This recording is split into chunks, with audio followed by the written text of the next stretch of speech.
तनी बसवा छौड़ा पकड़ के रंग देत चलिया, रंग देत चलिया, रंग देत चलिया।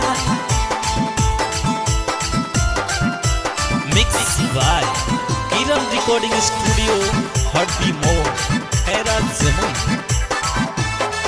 असोहोलिया में बोले ना छौड़ी बहकल बोलिया, असोहोलिया में बोले ना छौड़ी बहकल बोलिया। ना त पिटुआ छौड़ा पकड़ के रंग देत चलिया, ना त सिटुआ छौड़ा पकड़ के रंग देत चलिया। असोहोलिया में बोले ना छौड़ी बहकल बोलिया, असोहोलिया में बोले ना छौड़ी बहकल बोलिया। तनी बसवा छौड़ा पकड़ के रंग देत चलिया, ना त मिटले सवा छौड़ा पकड़ के रंग देत चलिया।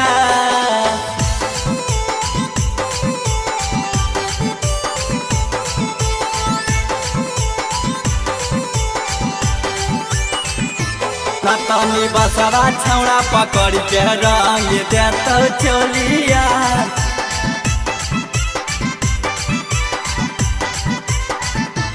रंग देत चलिया, रंग देत चलिया।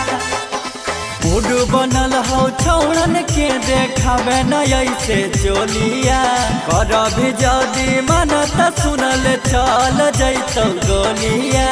हे गे छौड़ी मूड बनल हो छौड़न के देखावे न ऐसे चोलिया, करब जदी मन त सुनिल चल जैतौ गोलिया।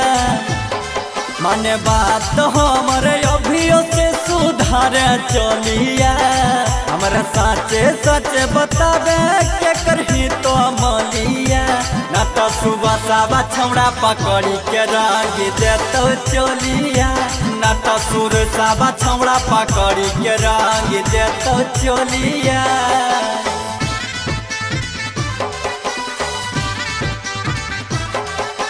ना त सुबह सावा छौड़ा पकड़ी के रंग देत चलिया।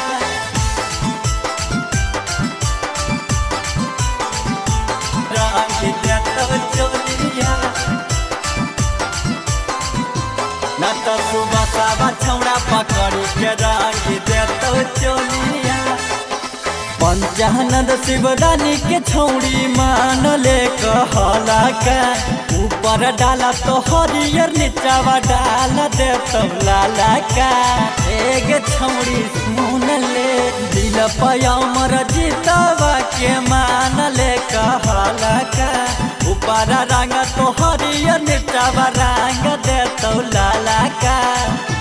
कब भूलियो के ना जाइ है छौड़ी सहज टोलिया, होली में घूमा है बनाई के सब छौड़न टोलिया। ना त सूरजा छौड़ा पकड़ी के रंग देत चलिया, ना त दीपा का छौड़ा पकड़ी के रंग देत चलिया।